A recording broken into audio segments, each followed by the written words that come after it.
ሰላም እንደምን አመሻችሁ ተማሪዎች ሌሎችም አድማጮች እንደምን አላችሁ? ዛሬ ደግሞ ሂስትሪ ግሬድ 10 አፍሪካ ሲንስ 1960 ቻፕተር 7 ነው ፓርት 2 and my name is Mr. ጌታቸው። እንቀጥል። ዛሬ የምናየው አፓርታይድ in South Africa, Pan-Africanism and the OAU, the establishment of OAU ወይም Organization of African Unity የሚለውን እናያለን። እሺ when you see the apartheid in South Africa, apartheid ማለት የዘር መድሎ ያለበት አድሚኒስትሬሽን እሱ ሳውዝ አፍሪካ ላይ ነበር። ምን አይነት ካራክተሪስቲክ እንደነበረው እናያለን። ምን አይነት ካራክተሪስቲክስ እንዴት እንደመጣ የሚለውን እናያለን። when you see the African National Congress, it was the first political party in Africa that was established in 1912. ANC party የመጀመሪያው የአፍሪካ ፖለቲካል ፓርቲ ANC party ነው። በ1912 ተመስርቷል። later the ANC crystallized its demand into a call for one man one vote. ከቆይታ በኋላ የANC ፓርቲ እንደ ሞቶ ያደረገው ምንድነው? አንድ ሰው አንድ ድምጽ መኖር አለበት የሚል እንደ ሞቶ ወይም እንደ ስሎጋን መጠቀም ጀምሯል ማለት ነው። In the 1948 a general election brought the Afrikaner National Party to power. 1948 አጠቃላይ ምርጫ በደቡብ አፍሪካ ተካሂዷል። ይሄም ለአፍሪካነር ናሽናል ፓርቲ ስልጣን እንዲይዝ አድርጎታል ማለት ነው። አፍሪካነር ናሽናል when you see this party, it promoted the policy of discrimination which came to be known as the apartheid. apartheid ብለን የምንጠራው policy of discrimination ነጮች ከጥቁሮች ጋር እኩል ትሪት አይደረጉም ፖለቲካሊም ኢኮኖሚካሊም። ኢቭን ነጮች የሚታከሙበት ጥቁሮች መታከም አይችሉም። ጥቁሮች ነጮች ከሚማሩበት በሀገራቸው ጥቁሮች መማር አይችሉም። ብዙ ነገሮችን በሀገራቸው ተነፍገው ነበር። ይሄን ፖሊሲ የሚያራምደው አፍሪካነር ናሽናል ፓርቲ አፓርታይድ ተብሎ ይጠራል። the policy of discrimination. apartheid it denied all political rights to black and other non-whites. ጥቁሮች አሉ ኦሪጂናል ናቸው ለሳውዝ አፍሪካ። ሌሎች ደግሞ ነን ዋይት ወይም ነን ዩሮፒያን የሆኑትን እነሱ ፖለቲካል ራይታቸውን ተነጥቀዋል። ምንም አይነት ፖለቲካል ራይት በደቡብ አፍሪካ እንዲኖራቸው አልተደረገም ማለት ነው። when say under the apartheid 87% of all land in South Africa was reserved for whites. 87% የሚሆነው በደቡብ አፍሪካ ያለው መሬት ለነጮች የተሰጠ ነው ወይም በነጮች ቁጥጥር ስር ሆኗል። of course አሁንም 7% የሚሆነው የሳውዝ አፍሪካ በነጮች እንደተያዘ ነው። በነጮች እንደተያዘ ነው። እንቀጥል። it passed several laws that deprived Africans of the political and human rights. የአፍሪካን ናሽናል ፓርቲ ያስተላለፋቸው ብዙ ህጎች አሉ that deprived African of their political and human rights. አፍሪካ ፖለቲካልም human rightም የላቸው በደቡብ አፍሪካ ላይ። ይሄ በተለያየ ጊዜ በህግ መልኩ አውጥቶት ነበር ማለት ነው። in reaction to such repressive acts, widespread demonstration and riot were held many times. በተደጋጋሚ ለዚህ ለደቡብ አፍሪካ ዲስክሪሚኔቶሪ ለሆነው ገቨርንመንት ወይም ፖሊሲ ይሄንን በመቃወም አገር አቀፍ የሆነ ወይም ሰፊ የሆነ ዲሞንስትሬሽን ሪዮት ግጭት ረብሻ ተቃውሞ በሳውዝ አፍሪካ ላይ በተደጋጋሚ ደርሷል ማለት ነው ወይም ተተግብሯል። ለምሳሌ በ1952 in the 1952 the ANC led by African National Congress, Albert Luthuli, Oliver Tambo, Nelson Mandela, Walter Sisulu, they waged a campaign of passive resistance to the various discriminatory rules. በእነዚህ ግለሰቦች አራት ግለሰቦች እየተመራ የካምፔን ዘመቻዎችን አካሂዷል። ይሄ ምንንም የሚቃወም ይሄ ዲስክሪሚናቶሪ የሆነን ህግ በመቃወም ሳውዝ አፍሪካ ላይ ማለት ነው።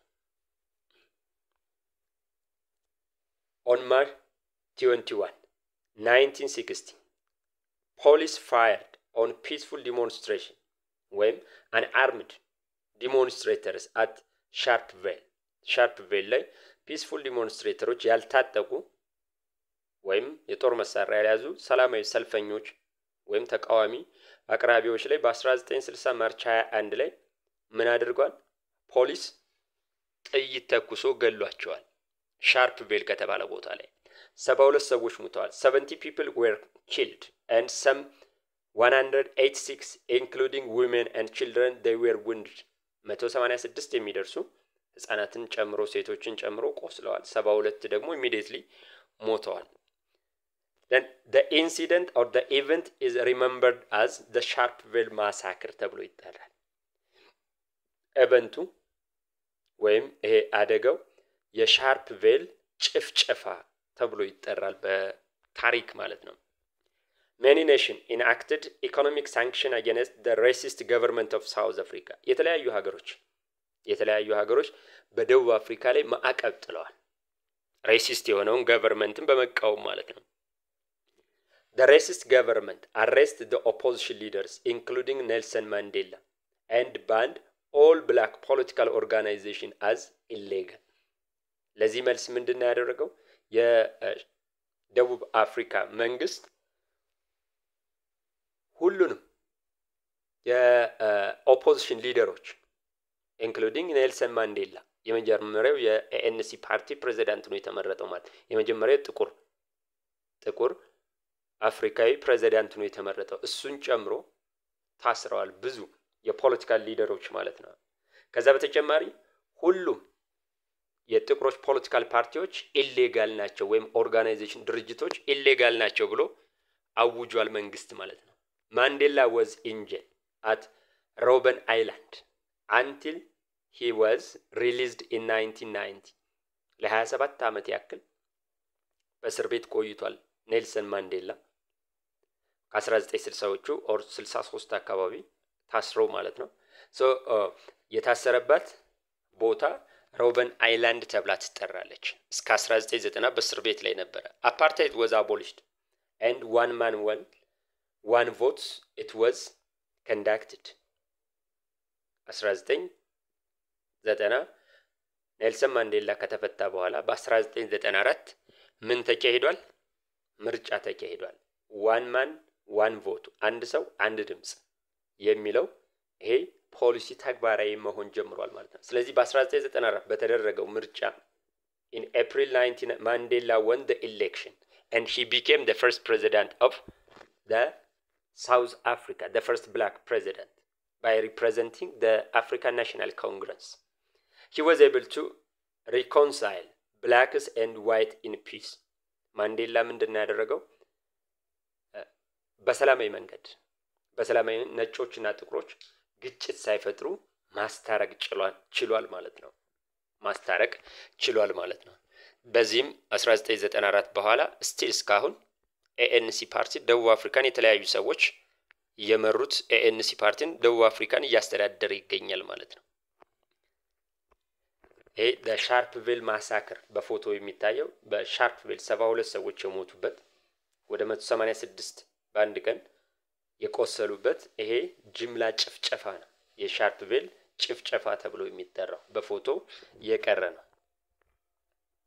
ቀጣዩ pan-Africanism and the OAU የሚለው ነው። Pan-Africanism is the idea that people of African descent have a common interest and should be united or unified. pan-Africanism ካሪቢያን እና አሜሪካ ላይ የሚኖሩ ብላክ ኦሪጂን ወይም ብላክ አፍሪካን ዲሴንዳንት የሆኑ ያቋቋሙት ነው እና ኮመን ኢንትረስታቸው ዩኒቲ ኢስታብሊሽ ለማድረግ ነው። ዩኒቲ በአፍሪካ ዩኒቲ እንዲፈጠር ለማድረግ ነው። pan-Africanism originated in the New World.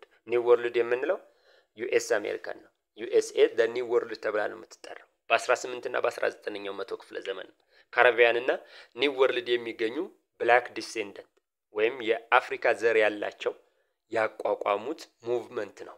ዱሪንግ የተለያዩ ኮንግረሶችን አካሂደዋል።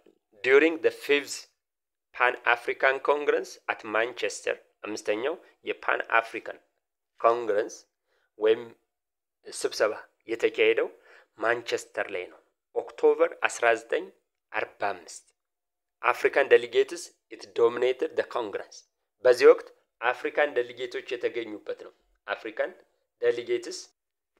አፍሪካን ዴሊጌቶች በብዛት የተገኙበት ነው ዶሚናንት የነበሩበት ነው ይሄ ማለት ከዚህ በፊት 4 ኮንግረሶችን አካሂደዋል ነገር ግን አፍሪካን ዴሊጌቶች አፍሪካ ተወካዮች የተገኙበት ነው ፓን አፍሪካኒዝም መጀመሪያ ባክ ቱ አፍሪካ የሚል ሙቭመንት ፓን ብላክ የሚል ሙቭመንት ወደ አፍሪካ የመመለስ ጥቁሮች እዛ አሜሪካ ላይ ኢኮኖሚካሊም ፖለቲካሊም ራይት አልነበራቸውም ዲስክሪሚኔሽን ነበር ስለዚህ ይሄን በመቃወም ወደ አፍሪካ የመመለስ ሙቭመንት ነበር መጨረሻ ላይ ግን በ1945 በተደረገው ኮንግረስ the discussion was liberation of colonized Africa አፍሪካን ነፃ የማውጣት ህልም ይዞ ወይም ትልም ይዞ ሙቭመንቱን ጀምሯል ማለት ነው ሙቭመንቱን ጀምሯል ስንቀጥል ኳሚ ንኩርማን ጆሞ ኬንያታ they attend the 5th congress ለአፍሪካ ትልቅ አስተዋጽኦ ካደረጉ ሰዎች መካከል አንደኛው ኳሚ ንኩርማን ነው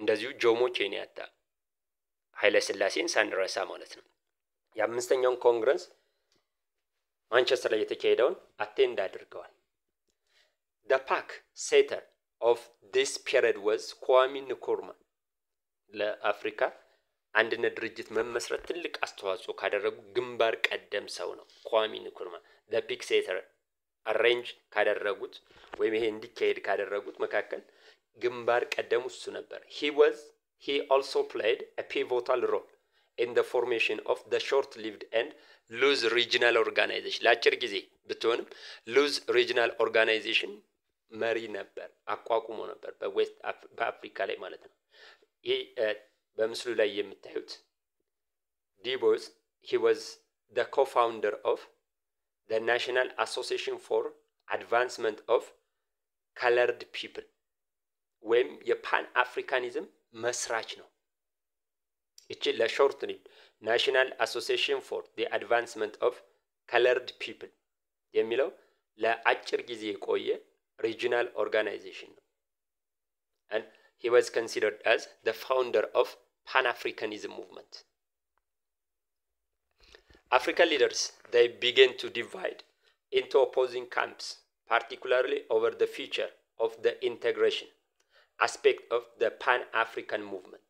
African leaders ተከፋፍለዋል በተለይ አፍሪካ ነፃ ከወጣች በኋላ ለወደፊት ኢንተግሬሽኑ አፍሪካን ሀገሮች እንዴት ኢንተግሬት ማድረግ አለባቸው ወይም እንዴት ውህደት መፍጠር አለባቸው በሚል ማለት ነው ስለዚህ ፓን አፍሪካኒዝም ሙቭመንት በምን መወድ አለበት በሐሳብ ልዩነት ለክፍፍላቸው ምክንያት ካየን አፍሪካ ወደፊት በምን አይነት መልኩ ኢንተግሬት ታደርግ ተዋሃድ በሚል ነውና ወደ 3 ግሩፕ መሪዎቹ በ3 ግሩፕ ተከፋፍለዋል ለምሳሌ in the 1961 Ghana Guinea Egypt Mali Morocco Libya and Algeria government in exile Algeria ያኔ ነፃ ስላልወጣች ነው they formed the Casablanca group Casablanca የሞሮኮ ዋና ከተማ ነች እዛ ጋር ስለተደረገ ነው 1961 ላይ Casablanca group ተብሎ የሚጠራ መስርተዋል ማለት ነው then ሌሎቹ the remaining former French colonies plus ተወሰኑ የፍሬንች ኮሎኒዎች ጨምሮ ናይጄሪያ ኢትዮጵያ ላይቤሪያ ሴራሊዮን they formed Monrovia group የላይቤሪያ ዋና ከተማ ነች ሞኖሮቪያ እዛ ጋር ስለተደረገ ነው ሞኖሮቪያ ግሩፕ ተመስርቷል ማለት ነው ሐሳባቸውን እንየው ካዛብላንካ ግሩፕ እና ኢጂፕት ጋና ያሉበት ማለት ነው they favored a strong political union along the lines of Nkrumah's the United States of Africa a strong የሆነ union the United States of Africa like United States of America and president ነው ያላት and financial system ነው ያላት and military ነው ያላት በዛ አይነት መልኩ አፍሪካ መፈጠር አለባት ነው የሚለው የንኩርማን አስተሳሰብ ስትሮንግ ፖለቲካል ዩኒየን ስትሮንግ ፖለቲካል ባንድ መሪ የምትመራ አፍሪካ መመስረት አለባት የሚሉ ግሩፖች ናቸው። The group consists of a militant pan-africanist ግሩፖቹ ሚሊታንት ናቸው፣ ፓን አፍሪካኒስት ናቸው፣ ሶሻሊስት እና and non-aligned leaders of Africa were the groups of Casablanca የካዛብላንካ ግሩፖች ናቸው። እነዚህ አይነት ካራክተር ሶሻሊስት አይዲዮሎጂ ነን አሊያን በቀዝቃዛው ጦርነት ጊዜ ነን አሊያን የነበሩ ናቸው ወይም ኒውትራል የነበሩ they believed in centralized continental economic planning አንደኛው ይሄ ነው የሚያምኑበት ሴንትራል የሆነ ኢኮኖሚክ ፕላኒንግ አንድ ወጥ የሆነ የኢኮኖሚ ፕላን በአፍሪካ እና ዴቨሎፕመንት ሴንትራል continental economic planning and development continental defense አንድ የሆነ የአፍሪካ የአህጉር ዲፌንስ መከላከያ ሰራዊት ኢስታብሊሽ መሆን አለበት። ሴኩሪቲ ሲስተም የደህንነት ሲስተሙ እንደዚሁ። ሌላው ካልቸራል ሪስቶሬሽን የአፍሪካን ካልቸር እንደገና ሪስቶር የማድረግ ዓላማ አላቸው የካዛብላንካ ግሩፖች ካዛብላንካ ግሩፕስ። ሌላኛው ሞኖሮቪያ ግሩፕ they favored the loose confederation of independent sovereign African states ይሄ ደግሞ loose confederation ፖለቲካል ስትሮንግ የሆነ ፖለቲካል ዩኒየን ሳይሆን ስትሮንግ የሆነ ፖለቲካል ዩኒየን ሆነ ማለት በአንድ መንግስት ነው የምትመራ በአንድ ፋይናንሻል ሲስተም ነው የምትመራ። ይሄኛው ግን ሉዝ ኮንፌዴሬሽን ግዴታ የሌለበት ማለት ነው። that would promote volunteer participants በነፃ የወጡ አፍሪካ ጋር በፈቃደኝነት ማለት ነው ውህደቱን የሚፈልጉ ወይም አባል መሆን የሚፈልጉ በፈቃደኝነት ማለት ነው። cooperation in cultural exchange voluntarily cooperation in cultural exchange and economic interaction በፈቃደኝነት ማለት ነው። አልፈልግም ባለ ጊዜ ደግሞ መውጣት እንዲችሉ ተደርጎ በፈቃደኝነት የአፍሪካ ሀገሮች ይዋሃዱ የሚል ግሩፕ ነው። ብራዛቪል ሌላ ሶስተኛው ግሩፕ ነው። የካዛብላንካ ኦፖዚት የነበረ ነው which includes modern francophone states የፈረንሳይ በተለይ ዌስት አፍሪካ የፈረንሳይኛ ተናጋሪ ሀገራቶች such as Ivory Coast, Gabon, Niger, Senegal, Upper Volta, Mauritania etc.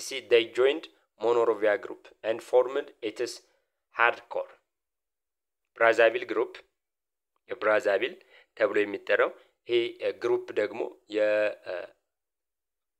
የሞዴሬት የሆነ ፍራንኮፎን ስቴቶች ናቸው እና በአብዛኛው የሚፈልጉት they needs continuation of their relation or their dependency with their colonizers ቀድሞ ቅኝ ግዛት ከያዟቸው ጋር ያለን የኢኮኖሚክና ፖለቲካል ግንኙነት እንዲቀጥል የሚፈልጉ ናቸው። ከካዛብላንካ ጋር ኦፖዚት ካዛብላንካ ደግሞ ኮምፕሊት ኢንዲፔንደንስ ኤንድ ስትሮንግ ዩኒየን ፖለቲካል ዩኒየን የሚፈልጉ ናቸው። ስለዚህ እዚህ ጋር አንድ አድርጎ በ1963 ወደ አንድ እንዲመጡ ያደረገ ኢትዮጵያዊ መሪ አለ ኃይለ ሥላሴ ትልቅ ኮንትሪቢዩሽን አድርጓል። ምን እንደሰሩን It was by this time members like Ethiopia and Liberia they came to play pivotal role in to a bridge the gulf between the rival blocks የብራዛቪል ግሩፕ ዲፔንደንሲ ወይም ጥገኝነታችን ይቀጥል የሚሉ ግንኙነታችን ከአውሮፓ ጋር ይቀጥል የሚሉ ሌላኛው ደግሞ ኮምፕሊት ኢንዲፔንደንስ የሚፈልጉ የካዛብላንካ ግሩፖች ለነሱ ሁለት ተቃራኒ ፍላጎት ያላቸው ናቸው። መሃል ላይ እንደ ድልድይ ሆኖ ያገለገሉ ኢትዮጵያና ላይቤሪያ ናቸው። ኢትዮጵያ ደግሞ በተለይ ትልቁን አስተዋጽኦ አድርጋለች ማለት ነው። African states they came together at Addis Ababa and they established the Organization of African Union May 1963 by 32 states ከተማ ይፍሩ ይባላሉ። የኢትዮጵያ የውጭ ጉዳይ ሚኒስትር የነበሩ እሳቸው በሁሉም የ31 የአፍሪካ ሀገሮች እየሄዱ አዲስ አበባ ላይ እንዲገናኙ እነዚህ ኦፖዚንግ ግሩፖችን እንዲገናኙ አድርገው ዲፕሎማቲካሊ ትልቅ አስተዋጽኦ አድርገው በ1963 አዲስ አበባ ላይ እንዲገናኙና ኦኤዩ እንዲመሰረት ትልቅ አስተዋጽኦ አድርገዋል ማለት ነው። the main objective of OAU main central objectives of OAU እንየው ዓላማውን እንየው። አንደኛው end colonization and apartheid ኮሎኒያሊዝም ሙሉ ለሙሉ አፍሪካኖች ነፃ አልወጡም 32 ሀገሮች ናቸው ነፃ ሀገር ስለዚህ ኮሎኒያሊዝምን አፍሪካ ላይ ማስወገድና ይሄ አፓርታይድ የዲስክሪሚኔሽን ሩል ሳውዝ አፍሪካ ላይ ያንን እንዲቆም ማድረግ ፕሮሞት ዩኒቲ ኤንድ ሶሊዳሪቲ ዩኒቲን ፕሮሞት ማድረግ ነው ሶሊዳሪቲን ፕሮሞት ማድረግ ነው to coordinate and intensify cooperation for development ይሄን ኮኦርዲኔት የማድረግ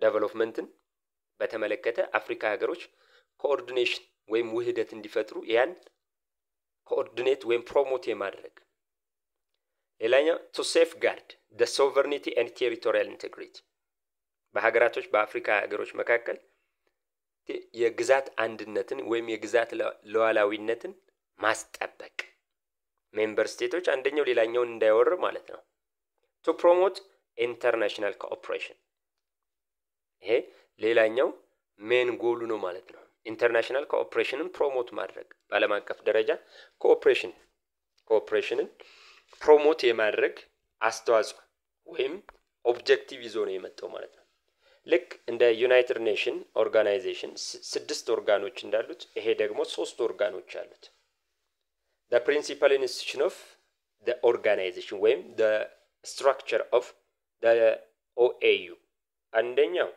the assembly of the head of state and government ሁለተኛው the council of ministers ሶስተኛው the general secretariat the assembly of the head of a state and government ይሄን ካየ ነው የመሪዎቹ ማለት ነው ወይ ፕሬዚዳንት ወይ ጠቅላይ ሚኒስትሮቹ the organization a supreme organ ተብሎ የሚጠራው ይሄ ነው ልክ ዩናይትድ ኔሽን ላይ ሴኩሪቲ ካውንስል ሱፕሪም ኦርጋን ነው እዚህ ጋር ደግሞ the assembly of the head of state and government it is the supreme organ which met once a year በአመት አንድ ጊዜ ይገናኛሉ different capital የተለያየ ካፒታል ሲቲ ላይ ማለት ነው እንዲገናኙ የሚያደርግ ማለት ነው so በአመት አንድ ጊዜ ብቻ አይደለም ሌላ አስፈላጊ ወይ አስቸኳይ ስብሰባ ካለ የሚገናኝበት እድል አለ ማለት ነው በመደበኛ ግን በአመት አንድ ጊዜ የተለያዩ የአፍሪካ ካፒታል ሲቲዎች ላይ ይገናኛል ካውንስል ኦፍ ሚኒስትርስ ይሄ ደግሞ የውጭ ጉዳይ ሚኒስትሮች ያያዘ ነው የአፍሪካ ሀገራቶች የአባላቶችን የውጭ ጉዳይ ሚኒስትር ያያዘ the council of ministers normally meet twice a year በአመት 2 ጊዜ ይገናኛል አስፈላጊ ነገር ደግሞ ወይም አስቸኳይ ነገር ከመጣ ደግሞ 3 ጊዜም 4 ጊዜም ሊያደርጉ ይችላሉ ማለት ነው ዓላማው እዚህ ጋር ምንድነው council the principal responsibility was preparing the assembly's agenda general assembly አለ head of state እና government እነሱ የሚወያዩበትን አጀንዳ መቅረጽ ነው ምናልባት የአፍሪካ አንድነት ድርጅት ስብሰባ አዲስ አበባ ብዙ ጊዜ ይካሄዳል አይታችሁ ከሆነ መሪዎቹ ከማድረጋቸው ከ3 ቀን ኦር ከ2 ቀን በፊት የውጭ ጉዳይ ሚኒስትሮች ያደርጋሉ ሰምታችሁ ከሆነ ይሄ መሪዎቹ የሚሰበሰቡበትን አጀንዳ ክሬት ማድረግ ነው የውጭ ጉዳይ ሚኒስትሮች ተሰባስበው the general secretariat ይሄ ኤክስኪዩቲቭ ቦዲው ነው ስራ አስፈጻሚ so when headed by secretary general ራሱ የቻለ ዋና ጸሐፊ ያለው appointed by the assembly of head of states general assembly establish ያደርጋል ወይም የሚመርጠው ሴክሬታሪ ጄኔራሉን ይመርጣል መሪዎቹ ጠቅላይ ሚኒስትር ወይም ፕሬዚዳንቶቹ ማለት ነው the secretariat was responsible for the administration of the OAUን አድሚኒስትር የማድረግ ሪስፖንሲቢሊቲ የተሰጠው የጀነራል ሴክሬታሪያት ነው ወይም ስራ አስፈጻሚ ብለን የምንጠራው ማለት ነው እንየው the success and failure of OAU successful የነበረበት ወይም ውጤታማ የነበረበት ፌል ያደረገባቸው እንዳጠቃላይ ካየ ነው OAU አብዛኛው ፌል ያደረገበት ነው እንደ ሪጂናል ኦርጋናይዜሽን ምንም አይነት ተጽዕኖ የሌለው በዓለም አቀፍ ደረጃ ተጽዕኖ የሌለው ኦርጋናይዜሽን ነው። እስኪ እንየው። Its greatest success was decolonization. ቅኝ ግዛትን ሙሉ ለሙሉ አፍሪካ ላይ አጥፍቷል። It played a pivotal role in eradicating colonialism and white minority rule in Africa.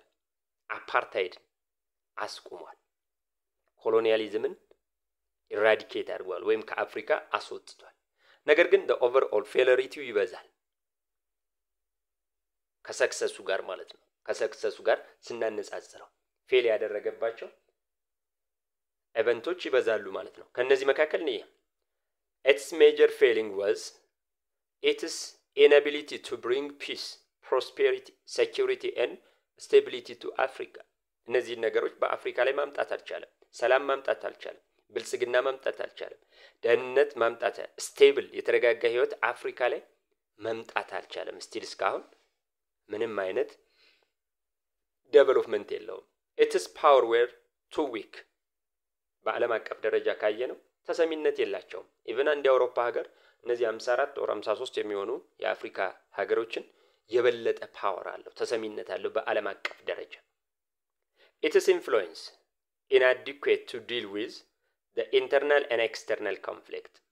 ተጽዕኖ በኢንተርናልም በኤክስተርናል ኮንፍሊክት ወይም ግጭት ላይ inadequate ብዙም ጠንካራ አይደለም ማለት ነው። ስለዚህ ፓወርፉል አልነበረም፣ ሰክሰስፉል አልነበረም። ፑር ገቨርናንስ በአፍሪካ ካየነው ፑር ገቨርናንስ አለ፣ ሂውማን ራይት አቢዩዝ አለ፣ የሰብአዊ መብት ብዝበዛ አለ፣ ድህነት ስቲል እስካሁን አለ፣ ፖቨርቲ and under development from which much of the Africa suffer. under development እነዚህ በልጽጋ ያለ ወይም በማዕድን አፍሪካ የተሻለ ሪሶርስ ያላት ነገር ግን ኢንስታቢሊቲ በመኖሩ ፒስ ባለመኖሩ የእርስ በርስ ግጭት በመኖሩ አፍሪካ ስቲል እስካሁን አንደር ዴቨሎፕመንት ሆናለች ማለት ነው። ይሄን ደግሞ ወደ ጥሩ ነገር መቀየር አልቻለም የአፍሪካ አንድነት ድርጅት። The OAU was also considered incapable of meeting the challenges of globalization. አሁን ግሎባላይዜሽን አለ። ግሎባላይዜሽን ይሄን ሬዚስት ማድረግ አቅቷቸዋል አፍሪካኖች። ከግሎባላይዜሽን ጋር መሄድ አልቻሉም። ይሄ ኢንተርኮኔክትድነስ በዓለም በምትፈልገው መጠን ኢኮኖሚካሊም ፖለቲካሊም ስትሮንግ ሆነው መቀጠል አልቻሉም። At the result, the African leaders, they decided to launch a new organization. OAU እነዚህ አሁን የጠቀስናቸው ነገሮች መፍታት አልቻለም፣ በችግሮች ላይ ነው ያለ በሚል ሌላ ኦርጋናይዜሽን ምን አድርገዋል? ኢንተርኮኔክትድነሳቸውን ወይም ውህደቱን ለማጠናከር በማሰብ በአፍሪካን ዩኒየን OAU የሚለውን AU በሚል ቀይረውታል ማለት ነው። AU was officially launched in July 2002 in Durban, South Africa ላይ ነው። ከOAU ወደ AU ወይም ወደ አፍሪካ ህብረት አሁን የሚጠራበት ማለት ነው እንዲቀየር አድርጓል። ስትሮንግ የሆነ ኦርጋናይዜሽን የት ነው የተካሄደው?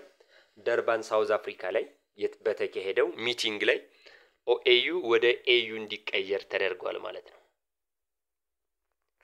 ይሄ ኳሜ ንክሩማን የጋናው የመጀመሪያው ፕሬዝዳንት የነበረው ነው። ለOAU መመስረትም ትልቅ አስተዋጽኦ ወይም the father ተብሎ የሚጠራ ሰው ነው።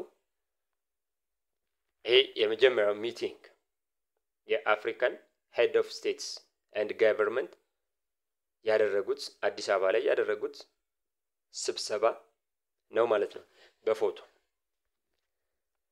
ለዛሬው እንግዲህ ተማሪዎች ለዛሬው እዚህ ጋር ይበቃናል። የሚቀጥለውን ደግሞ ፓርት 3 በሚቀጥለው አቀርብላችኋለሁ። If there is any question and comment, please write on the comment. I will immediately respond. ሌላው 740 ምናምን ደርሻለሁ። በጣም ባጭር ጊዜ በጣም ብዙ ሰብስክራይበር ነው። እንዳትረሱ ሰብስክራይብ ሼር አድርጉልኝ። ተደራሽነቴ ይጨምራል ማለት ነው። ስለዚህ በዚህ ትብብር አድርጉልኝ። This is chapter 7 part 2. Thanks for your listening. Tomorrow we will continue part 3.